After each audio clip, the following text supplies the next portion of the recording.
I think so. I think so because there's been a positive trend in these talks for a week or so. So I think the market is kind of pricing that in. Look, and in a way, it's kind of a defensive move, meaning even if these tariffs were in place, it doesn't have that dramatic effect on overall economic growth. But what this is a signal to market saying it's not going to get worse and it probably is going to get better at the margin.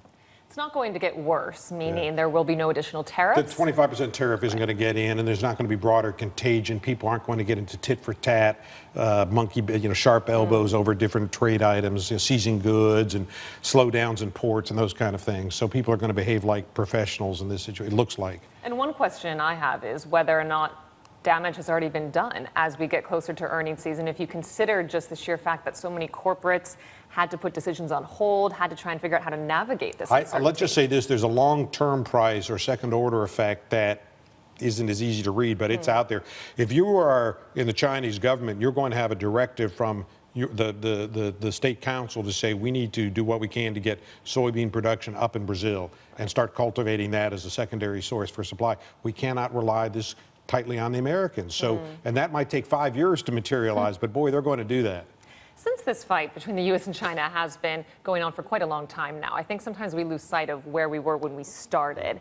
And for the markets, you could argue it's a sentiment-driven aspect. They want to see progress or no further tariffs, as you point out. But if you consider the complaints coming from the U.S., not just from President Trump, but from administrations before him, the things they were worried about in the trade balance with China, the deals, the proposals we know about so far, is that going to fix things? No, I mean, this is the little bit of the myth around U.S.-China trade issues. You can agree with every single one of the U.S. government's criticisms of China.